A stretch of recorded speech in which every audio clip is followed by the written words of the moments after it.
Bonjour et bienvenue à l'Église baptiste centrale de la Rive-Sud. Troisième message de la série qu'on a commencé avant qu'on parte pour en vacances, qui parle de quoi? Est-ce que quelqu'un se souvient sur quoi est notre série? Jusque là, c'est Jésus, le début. C'était bon la semaine passée, c'était encore bon cette semaine. Le livre de Jean. Ben, en fait, oui, c'est inspiré du livre de Jean, c'est sur le ministère de Christ. Donc, sa venue, qu'est-ce qu'il a fait, etc. Donc, on parle de ça. Et on va regarder aujourd'hui au chapitre 3 de Jean. Donc, notre texte d'ouverture, c'est sur les 7 premiers versets. Chapitre 3, et le titre de notre message d'aujourd'hui, c'est le vieux Nicodème et le fils. Jean chapitre 3.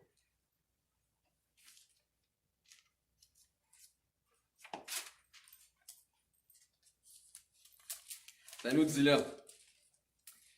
Mais il y eut un homme d'entre les pharisiens nommé Nicodème, un chef des Juifs. Donc c'est un chef des Juifs. Qui vint, lui, auprès de Jésus de nuit, et lui dit, Rabbi, nous savons que tu es un docteur venu de Dieu, car personne ne peut faire ces miracles que tu fais si Dieu n'est avec lui. Jésus lui répondit, en vérité, je te le dis, si un homme ne naît de nouveau, il ne peut voir le royaume de Dieu. Nicodème lui dit, comment un homme peut-il naître quand il est vieux? Peut-il rentrer dans le sein de sa mère et naître? Jésus répondit, en vérité, je te le dis, si un homme ne naît d'eau et d'esprit, il ne peut entrer dans le royaume de Dieu. Ce qui est né de la chair est chair, et ce qui est né de l'esprit est esprit. Maintenant, il lui dit, ne t'étonne pas que je t'ai dit, il faut que vous naissiez de nouveau. Je vais demander à Alexandre d'avoir un mot de prière, s'il vous plaît, pour ouvrir le culte. Merci Seigneur Jésus. Amen. Merci Alexandre. Donc, continuons à parler de notre Seigneur Jésus-Christ, de sa venue, de ses œuvres, de son ministère. Dans Jean chapitre 3, c'est un passage bien connu du monde de la chrétienté. Les gens vont citer Jean 3,16 rapidement.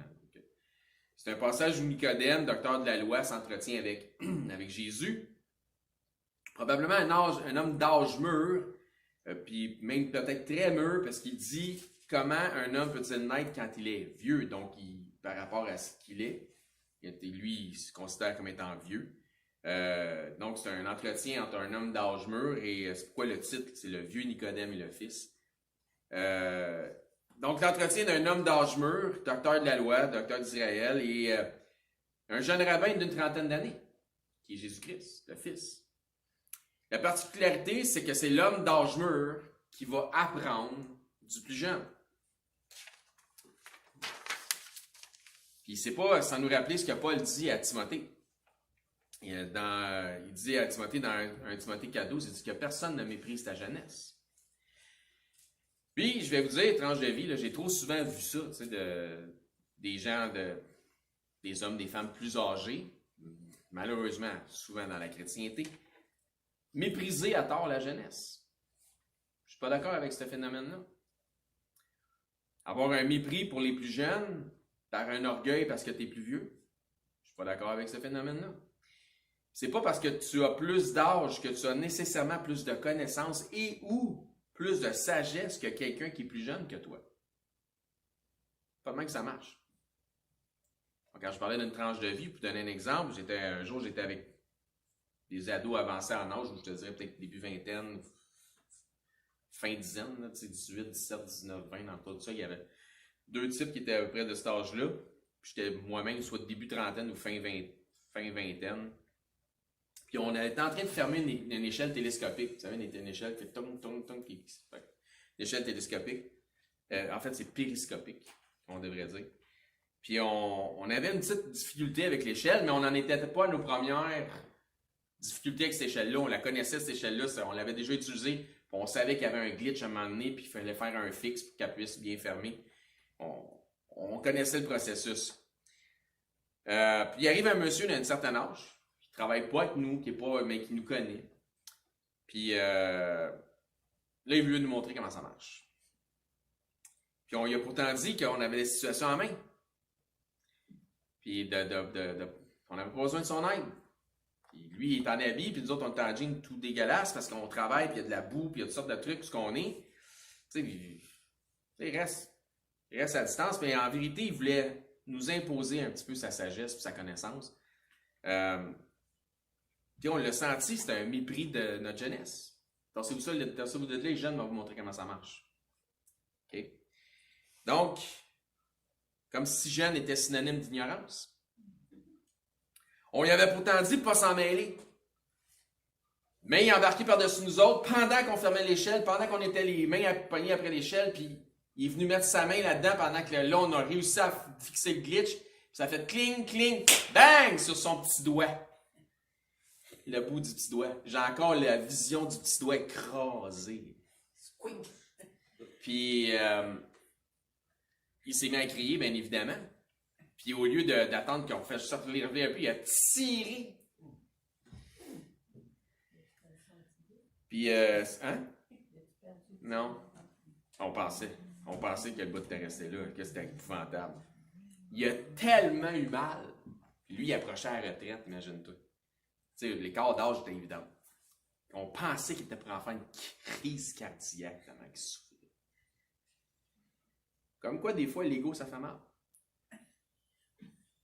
Il aurait dû juste pas mépriser ce qu'on était en train de faire, puis écouter ce qu'on y avait dit. Mais c'était définitivement une forme de mépris. Puis le Seigneur, il résiste aux orgueilleux. Il en a pris pour son rhume. C'est ça qui est plate. C'était plate. On n'était pas content de ça parce qu'après ça, c'était le fameux blanc. Si vous aviez fait ce que je vous ai dit, si vous m'aviez écouté, ben non, si toi t'avais écouté, ça ne serait pas arrivé. C'est l'orgueil, c'est ça. Pas besoin de ça.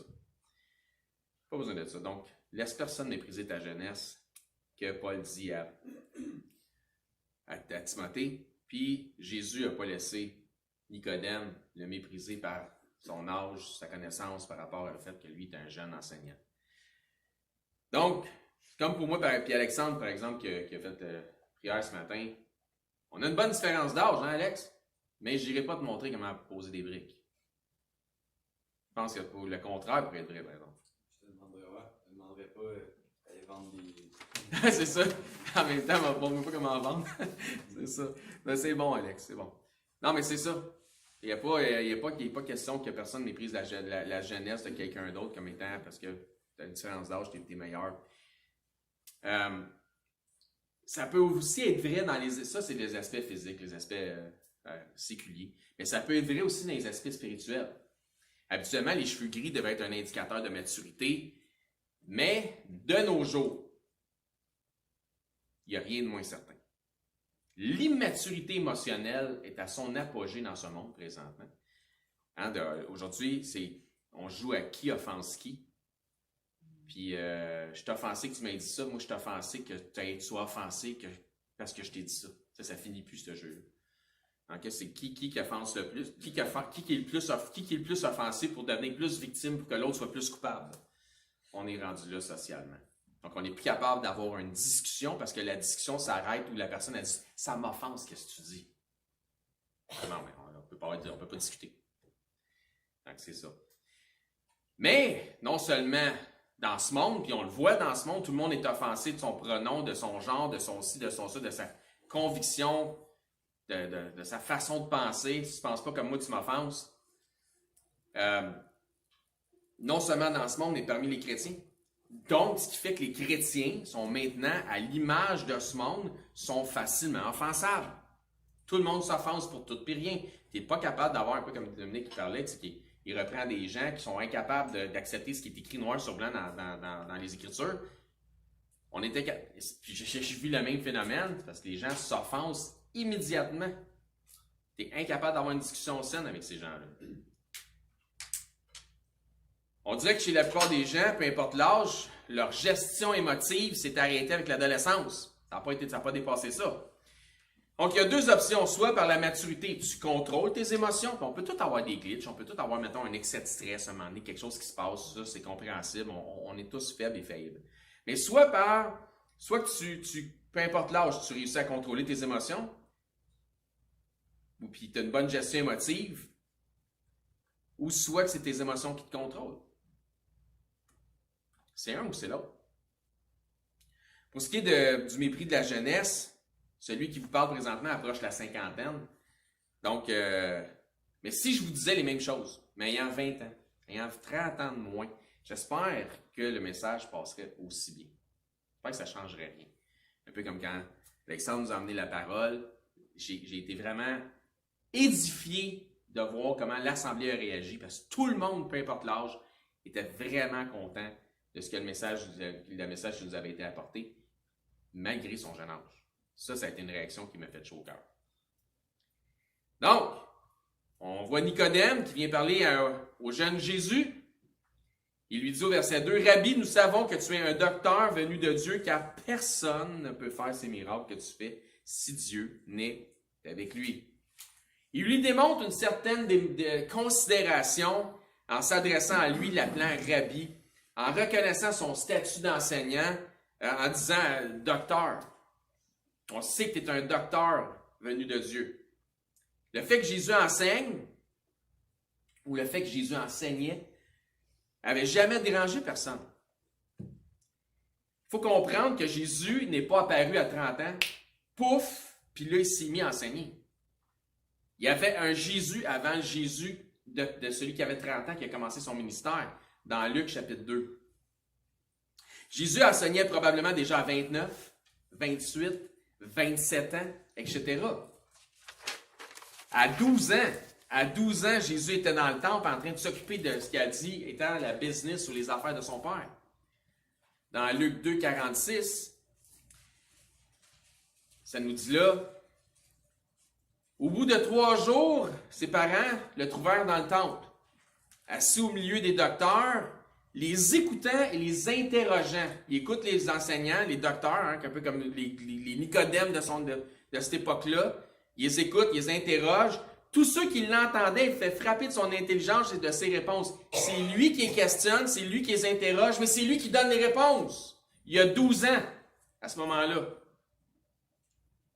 Quand ses parents le virent, au verset 48, ils furent saisis d'étonnement et sa mère lui dit, « Mon enfant, pourquoi as-tu agi de la sorte avec nous? Voici ton père et moi te cherchions avec beaucoup d'angoisse. On était inquiets, on se demandait où tu étais. » Et Jésus va les reprendre.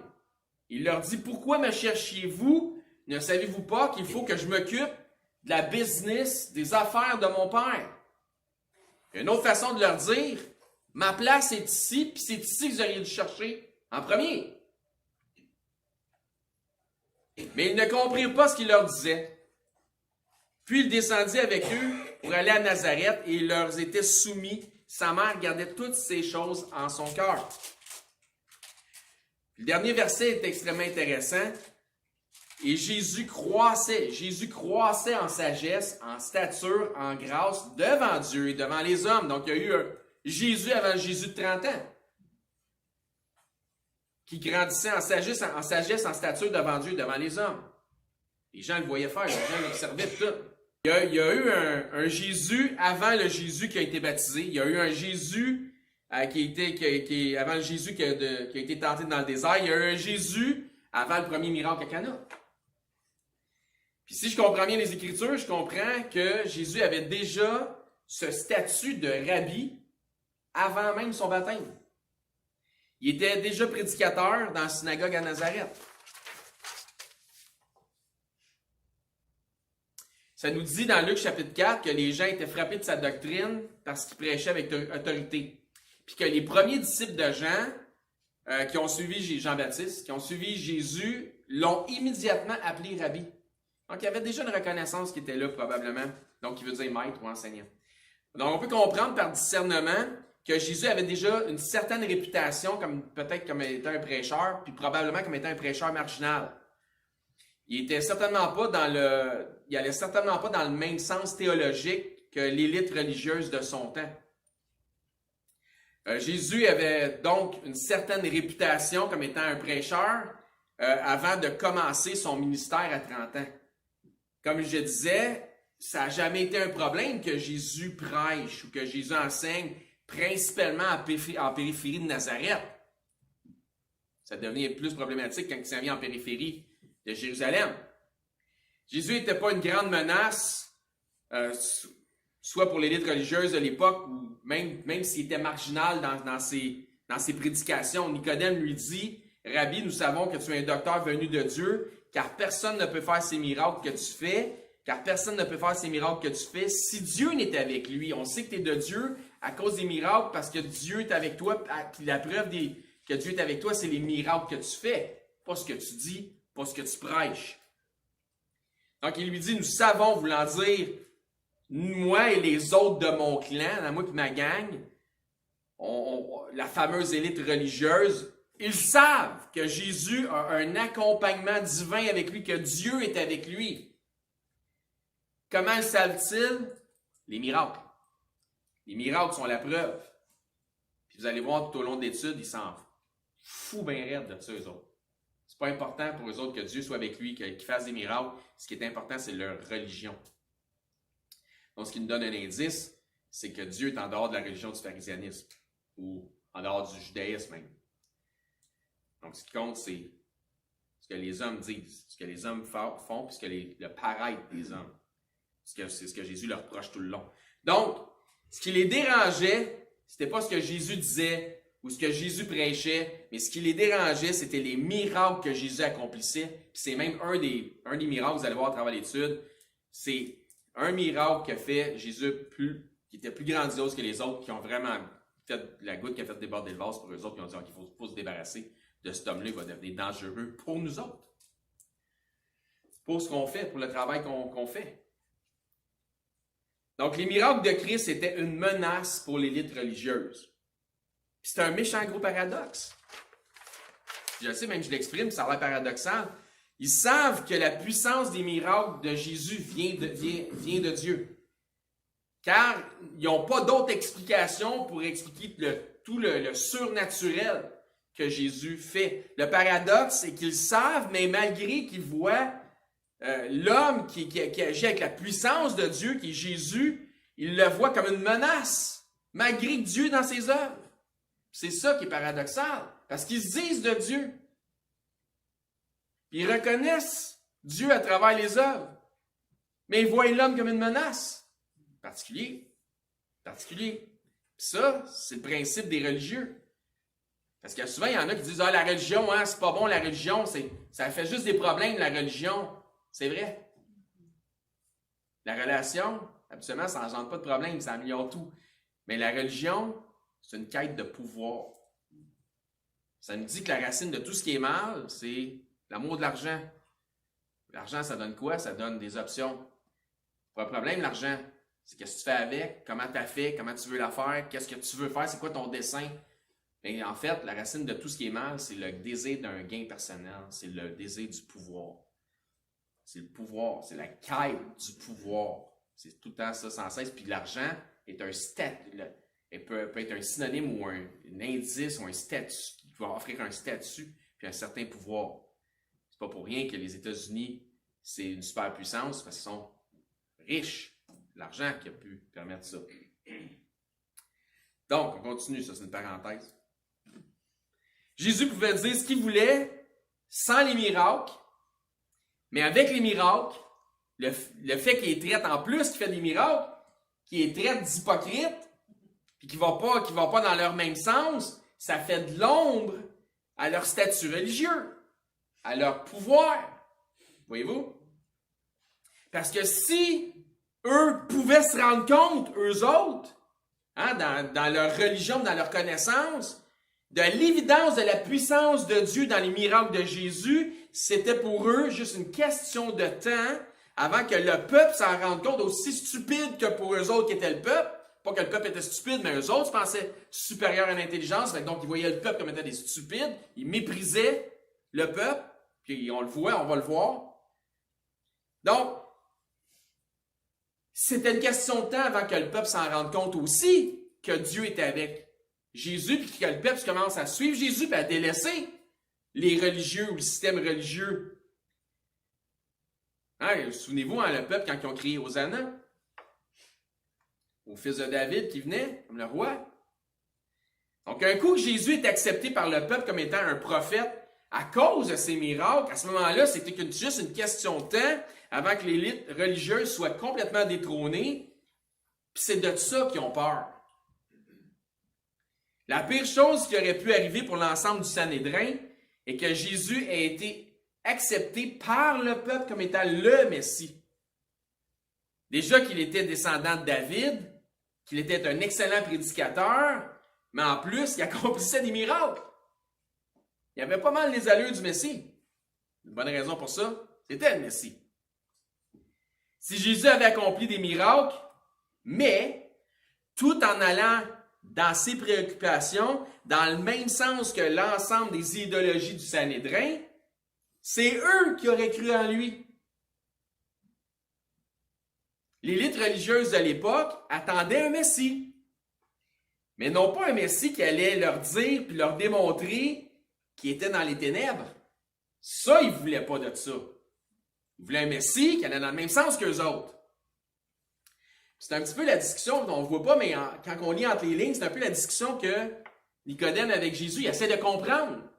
Si tu es le Messie, explique-moi pourquoi que je ne comprends pas que tu es le Messie. Pourquoi ça ne fait pas de sens que tu sois le Messie? On va voir ça dans l'étude. Donc, ils attendaient un Messie, mais qui n'était pas pour leur dire « Hey, vous êtes à côté de la plaque. » Eux autres, ils avaient tout préparé. Ils avaient investi beaucoup de temps, beaucoup d'efforts. Ils avaient, dans la mise en pratique des œuvres, ils avaient tellement investi à soumettre le peuple à leurs idéologies, à soumettre le peuple, à leur faire comprendre ou faire à croire que c'était eux autres qui l'avaient l'affaire, que c'est eux autres qui avaient compris comment ça fonctionnait, que c'était eux autres qui devaient regarder pour vraiment suivre Dieu, hein, c'était les meilleurs. Ils avaient même continué dans leur ardeur, malgré la menace de Rome. Hein. On va continuer, on va vraiment mettre encore plus de zèle.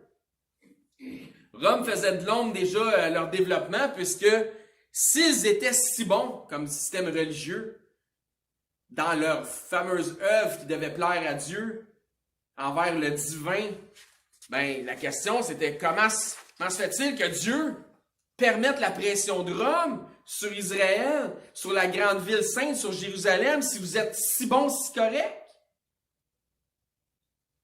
Était-ce pour leur montrer sa puissance? Dieu a permis ça, on va dire, il a peut-être permis ça, que Rome vienne, puis pour montrer éventuellement une grande délivrance contre l'oppresseur. Dieu va être avec nous autres. Tu sais, donc, il y avait du raisonnement. Donc, si vous êtes si bon, le peuple se demande, si vous êtes si bon, pourquoi Rome nous envahit? Ben, la réponse, c'est, Dieu va nous permettre une délivrance, puis là, on va voir. Tu sais, Dieu va pouvoir se montrer à travers ça, parce que eux autres même ne comprenaient pas, ils questionnaient ça. Donc, malgré tous ces miracles, Jésus, selon eux, ne pouvait pas être leur Messie, car Jésus ne faisait aucun cas de Rome. Quand est-ce que tu vois Jésus parler contre Rome?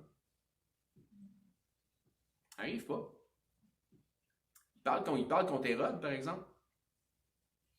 Donc, il semblait ne faire aucun cas ou ne pas reprocher quoi que ce soit à Rome ou à César. Deutéronome 15. Donc, selon eux, le fils de David devra agir tel un David, être un héros de guerre, un grand stratège militaire, un conquérant. Si un Messie qui est pour venir, il va venir détrôner Rome puis nous mettre sur le trône du monde. Il n'y a pas de Messie à part ça, là. Mais, tu vois Jésus, puis il s'en fout de Rome. Puis ça ne le préoccupe pas pantoute. Tu ne peux pas être le Messie. Ça ne marche pas. Donc le peuple juif a depuis longtemps eu des lubies de domination mondiale. Et ce n'est pas terminé. Ils sont encore dans cette lubie-là. Donc le pays, tu as 70 millions de chrétiens évangéliques qui leur prêtent main forte dans cette lubie-là. Deutéronome 15, verset 5. Pourvu seulement que tu obéisses à la voix de l'Éternel, ton Dieu, en mettant soigneusement en pratique tous ces commandements que je te prescris aujourd'hui. Puis suivez la pensée d'un Nicodème. Voyez-vous, l'élite religieuse s'était rigoureusement imposé un régime légaliste afin d'accomplir cette demande divine, pourvu que tu mettes en pratique ces commandements que je te prescris aujourd'hui. Puis voici ce que devait être le résultat au verset 6. Si tu fais ça, l'Éternel, ton Dieu, te bénira comme il te l'a dit. Donc Dieu dit, Dieu n'est pas menteur, Dieu va accomplir ce qu'il dit. Donc, on va s'établir un régime super légaliste. On va faire exactement tout ce que Dieu dit à la lettre.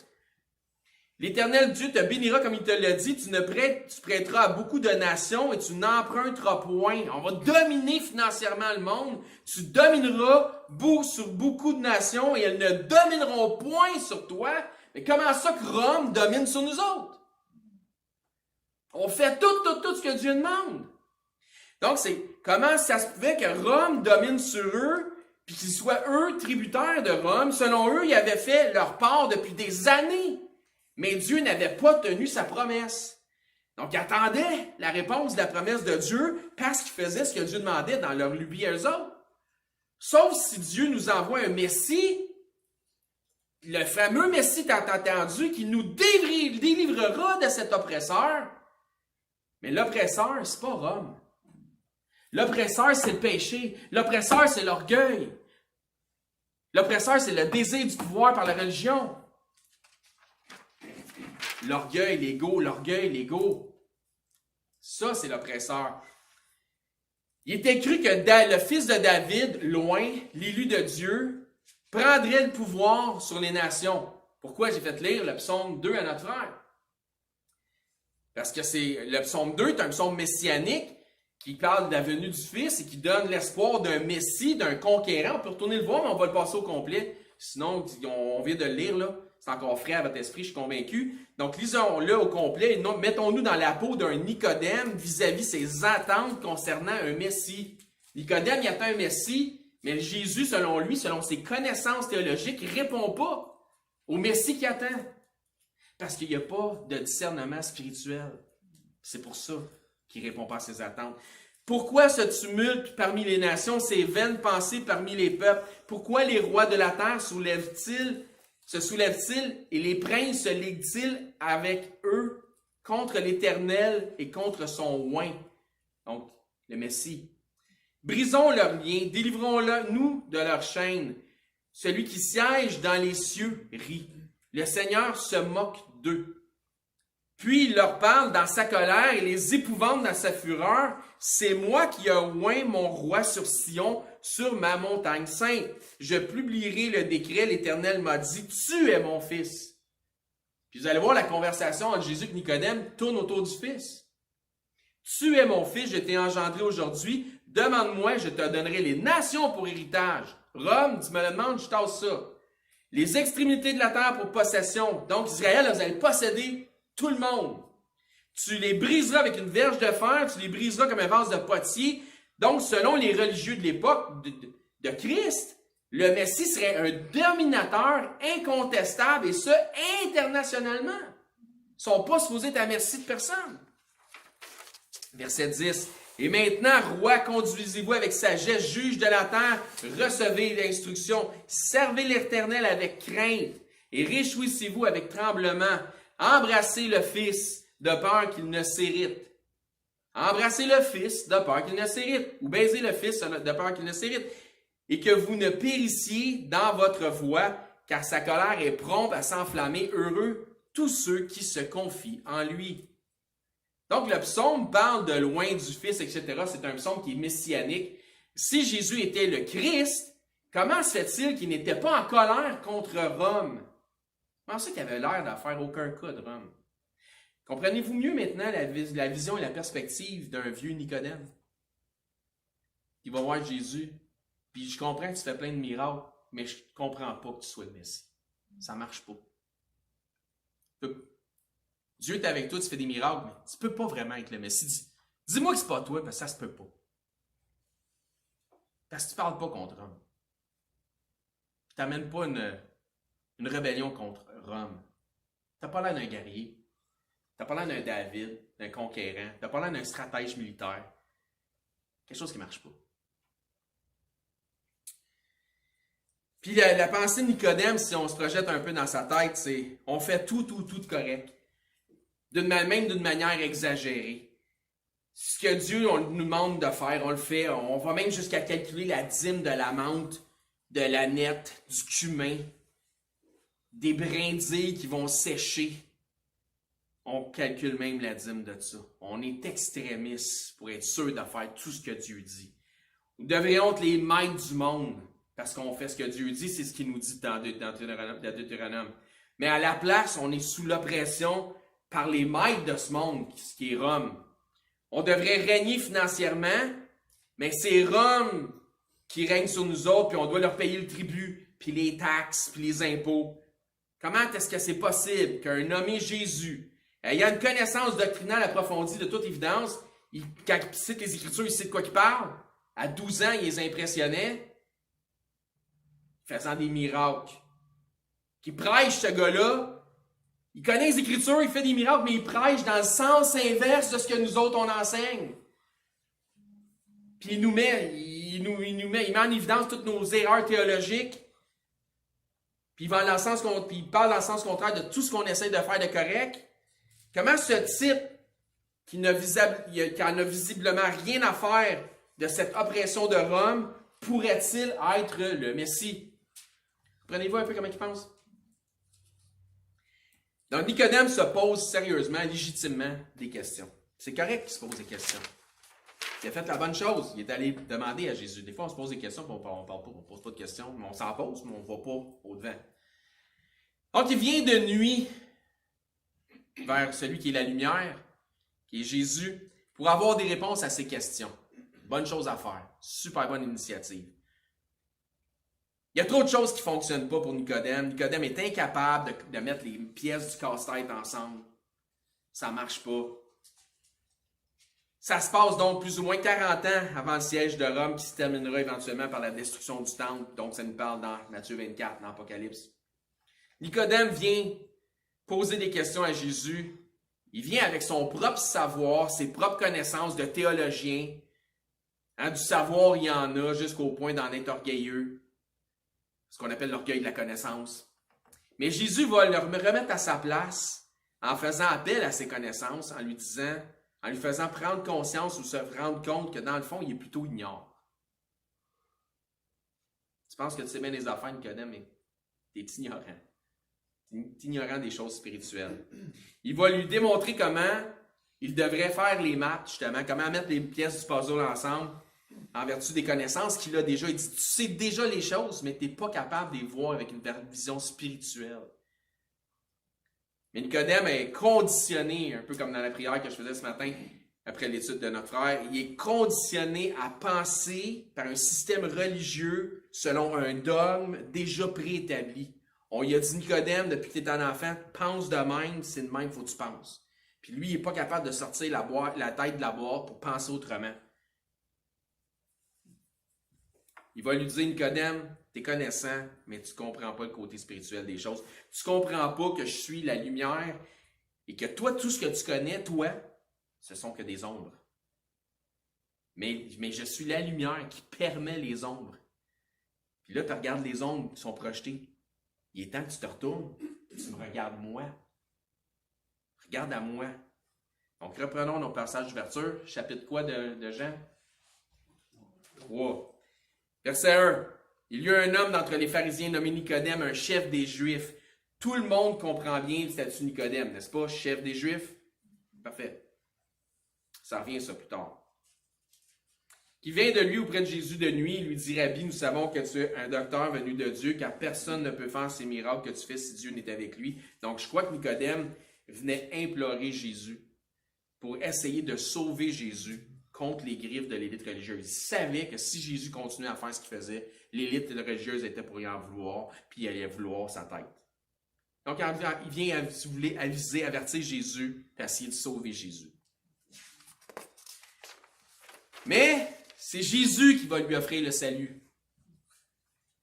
Autrement dit, Jésus va lui dire, c'est pas moi qui ai besoin d'être sauvé, mais c'est vous autres. Il n'est pas essayé de me sauver, Nicodème. C'est vous autres qui avez besoin d'être sauvés. Verset 3.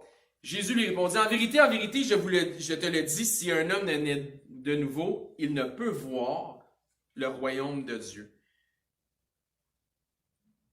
Donc, n'essaie pas de voir le royaume de Dieu avant d'être sauvé. Quand tu vas accepter, là, tu vas voir. Quand tu vas croire, tu vas voir. Il y en a qui veulent voir avant de croire. Il dit non, il faut la foi, c'est de voir. C'est de croire avant de voir. C'est ça la foi, pardon. Nicodème lui dit, comment un homme peut-il naître quand il est vieux? Peut-il rentrer dans le sein de sa mère et naître?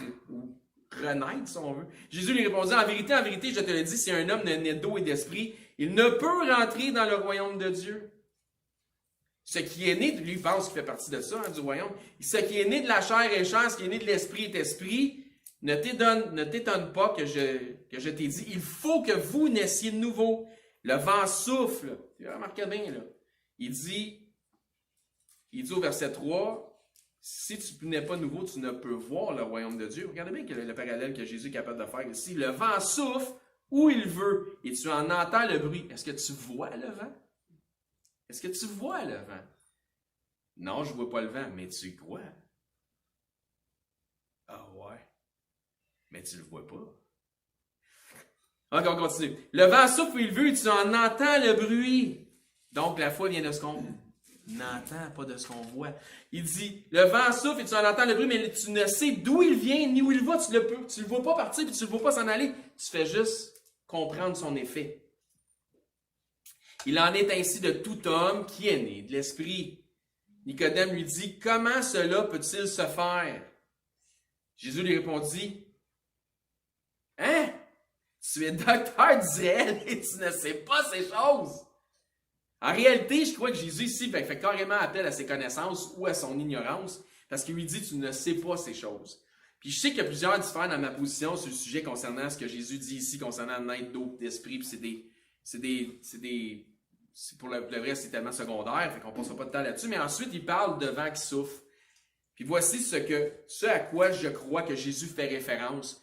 Puisqu'il dit à Nicodème, tu devrais savoir ces choses vis-à-vis son statut d'enseignant. Donc, il y a des choses qu'il devrait savoir, qui devraient être dans les Écritures, qu'on devrait retrouver dans les Écritures. Parce qu'il fait affaire il fait un parallèle avec son statut d'enseignant. Exemple, dans Ecclésiaste 11.5, ça dit là, comme tu ne sais quel est le chemin du vent, oups, c'est drôle, il nous parle du vent dans Jean 3, ni comment se forment les os dans le ventre de la femme enceinte, tu ne connais pas non plus l'œuvre que Dieu fait et tout. Tu ne connais pas non plus l'œuvre de Dieu qui fait tout, pardon. Donc, on continue l'analyse de notre texte de Jean 3, verset 11. En vérité, je te le dis, Jésus dit, nous disons ce que nous savons et nous rendons témoignage de ce que nous avons vu par la foi. Et vous ne recevez pas notre témoignage. Si vous ne croyez pas quand je vous ai parlé des choses terrestres, comment croirez-vous quand je vous parlerai des choses célestes? La naissance vis-à-vis la nouvelle naissance. Terrestre, céleste. De la terre puis spirituelle. Donc, la naissance physique versus la naissance spirituelle. Le vent qui souffle, mais que tu ne vois pas, mais dont tu connais l'existence pour sûr parce que tu en vois les effets. Tu veux comprendre, tu veux voir, Nicodème, tu veux comprendre parce que tu viens me voir parce que tu ne comprends pas, tu veux comprendre, tu veux voir. Il faut que tu naisses de nouveau, il faut que tu reconnaisses et acceptes que tu es aveugle, puis que tu es perdu. Mais parce que tu es religieux, tu penses que tu vois, puis tu penses que tu es sauvé. Verset 13. Personne n'est monté au ciel, on en a parlé de ça mercredi. Personne n'est monté au ciel si ce n'est celui qui est descendu du ciel. Encore une fois, il fait affaire à ses connaissances. C'est un docteur de la loi, il connaît la Bible, il connaît les Écritures. Personne n'est monté au ciel si ce n'est celui qui est descendu du ciel. Qui ça? Le Fils de l'homme qui est dans le ciel. Encore là, Jésus fait appel à ses connaissances, aux connaissances bibliques de Nicodème, parce que dans le Proverbe 30, verset 4, ça nous rappelle les mêmes phénomènes. Donc, il fait écho à ce qu'il est en train de dire ici. Qui est monté aux cieux? Il vient juste de dire, personne n'est monté au ciel que le Fils. Qui est monté aux cieux et qui en est descendu? Qu'est-ce que Jésus venait de dire? Personne n'est monté au ciel que celui qui est descendu du ciel. Nicodème, tu connais le Proverbe 30, verset 4? Qui est monté aux cieux, qui en est descendu? Qui a recueilli le vent dans ses mains? Oui, puis il parle encore du vent. Qui a serré les eaux dans son vêtement, qui a fait paraître les extrémités de la terre? Quel est son nom et quel est le nom de son Fils? Le Fils. Car Dieu a tant aimé le monde qu'il a envoyé son Fils. Ça fait que quiconque croit en lui. Le sais-tu? Le sais-tu, Nicodème? Tu sais, docteur de la loi, puis tu sais pas ces choses. Verset 14 de Jean 3. Et comme Moïse éleva le serpent dans le désert, il faut de même que le Fils de l'homme soit élevé afin que quiconque croit en lui ait la vie éternelle. Il n'a pas essayé de me prévenir, Nicodème, puis d'essayer de me sauver. Je dois mourir. Ma mort sur la croix sera la vie de plusieurs, de tous ceux qui auront la foi en moi comme étant le véritable Fils de Dieu. Tu ne sais pas ces choses, Nicodème? Chapitre 7 de Jean. On va voir si ça parle de Nicodème. Donc voici ce que les pharisiens ont posé comme question. Nicodème était pharisien, puis souvenez-vous, il était chef des Juifs. Jean 7, 48, y a-t-il quelqu'un des chefs ou des pharisiens qui ait cru en lui? Ça, c'est les pharisiens qui posent cette question-là. Donc la question, c'est « Oups, Nicodème, t'as-tu cru, toi, ou non? Y a-t-il quelqu'un des chefs ou des pharisiens qui aurait cru en Jésus? » Mais cette foule qui ne connaît pas la loi, on va les mépriser, parce que nous autres, on est les religieux, on va mépriser la foule, ce sont des maudits. Nous autres, on connaît la loi, nous autres, on est sauvés. Ah oui? Nicodème, qui était venu de nuit vers Jésus, et qui était l'un d'entre eux, il disait, nous savons, nous autres, que tu es un docteur venu de la part de Dieu à cause des miracles que tu fais. Donc, Nicodème leur dit, notre loi condamne-t-elle un homme avant qu'on l'entende et qu'on sache ce qu'il a fait? Les autres, ils viennent de dire, nous autres, on connaît la loi. Là, Nicodème les reprend, il dit, notre loi condamne-t-il quelqu'un avant qu'on l'entende? Nicodème, encore une fois, il essaye de sauver Jésus. Puis il lui répondit, es-tu aussi galiléen? Pas, on va examiner la loi, on va faire ce que la loi dit. Examine et tu verras qu'il n'y a aucune prophétie qui concerne un prophète qui vient de la Galilée. Donc, il aurait beau faire des miracles, n'importe quoi, c'est pas le Messie, ce gars-là. Il n'y a pas rapport, c'est un imposteur. Ouais, mais il n'y a personne qui peut faire des miracles comme ça si Dieu n'est pas avec lui. Donc, il voulait se convaincre que Jésus n'était pas un prophète malgré les miracles. Toujours dans Jean chapitre 3, verset 16. Car Dieu a tant aimé le monde, très bien connu ce passage-là, qu'il a donné son Fils unique afin que quiconque croit en lui ne périsse point, mais ait la vie éternelle. Dieu, en effet, n'a pas envoyé son Fils dans le monde pour qu'il juge le monde, mais pour que le monde soit sauvé par lui. Pas le temps du jugement tout de suite. Tu connais le psaume 2, Nicodème, au sujet du Fils, mais le Fils n'est pas venu condamner Rome. Je ne suis pas venu pour ça. Tu connais l'ombre, mais pas la véritable lumière du monde. Jean chapitre 3, verset 18. Celui qui croit en lui n'est point jugé, mais celui qui ne croit pas est déjà jugé. Il y a déjà un jugement. Parce qu'il n'a pas cru au nom du Fils unique de Dieu. C'est qui? Ça disait tantôt dans le proverbe. Qui est son Fils? Le connais-tu? Tu sais qui? Jésus. Verset 19. Et ce jugement, c'est que la lumière est venue dans le monde. Les hommes ont préféré les ténèbres à la lumière parce que leurs œuvres étaient mauvaises. Ils préfèrent leur religion qu'à une relation. Car quiconque fait le mal est la lumière et ne vient point à la lumière de peur que ses œuvres ne soient dévoilées. C'est pas Jésus qui va nous dire qu'on est des tout croches. Après tout, c'est qui ce Jésus? C'est Dieu en chair. Il peut bien dire ce qu'il veut. Mais celui qui agit verset 20 selon la vérité vient à la lumière afin que ses œuvres soient manifestées parce qu'ils sont faites en Dieu, vraiment, selon la relation divine, selon une saine doctrine, selon une bonne perspective, selon ce que Dieu attend vraiment de nous. Je regarde ça et je dis, wow! Mais quel passage fascinant des Écritures que celui de la rencontre entre un jeune rabbin de 30 ans à peu près et un docteur d'Israël, chef des Juifs, Nicodème. Nicodème rencontre le Seigneur, le Fils unique de Dieu. Voulant sauver Jésus, c'est Jésus qui lui offre le salut éternel. Dans Jean chapitre 19, donc Jésus lui annonce d'avance, se référant au serpent que Moïse a mis sur une perche, de quelle façon il devait mourir. Si vous voulez voir la référence, ça va être dans Nombre 21:9. Puis terminons avec Nicodème après la mort de Christ. Donc Christ est mort sur la croix. Puis on voit encore un passage qui parle de Nicodème dans Jean chapitre 19, verset 38. Ça dit, après cela, Joseph d'Arimathée, qui était disciple de Jésus, donc lui c'était clair, mais en secret, moins clair, par crainte des Juifs, demanda à Pilate la permission de prendre le corps de Jésus. Et Pilate le permit. Il vint donc et prit le corps de Jésus. Ça nous dit après ça, verset 39. Nicodème, qui auparavant était allé de nuit vers Jésus, vint aussi, apportant un mélange d'environ 100 livres de myrrhe et d'aloès. Amen, révérence pour Christ. Ils prirent donc le corps de Jésus et l'enveloppèrent de bandes avec les aromates, comme c'est la coutume d'ensevelir chez les Juifs. Conclusion de notre message de ce matin. Si vous n'avez jamais fait de Seigneur, du Seigneur Jésus, votre Seigneur et Sauveur, je vous dis, comme il l'a dit à Nicodème, Dieu a tant aimé le monde qu'il a donné son Fils unique, afin que quiconque croit en lui ne périsse point, mais ait la vie éternelle. Si vous voulez avoir la vie éternelle, êtes certain d'avoir votre place au ciel, bien, venez vers le Fils, venez vers la lumière. Donc, croyez au Seigneur Jésus et vous serez sauvés. Amen. Merci d'avoir été attentif. Que Dieu vous bénisse. Demandez à James d'avoir une prière pour terminer ça. Merci Seigneur tout d'abord d'être venu sur la terre.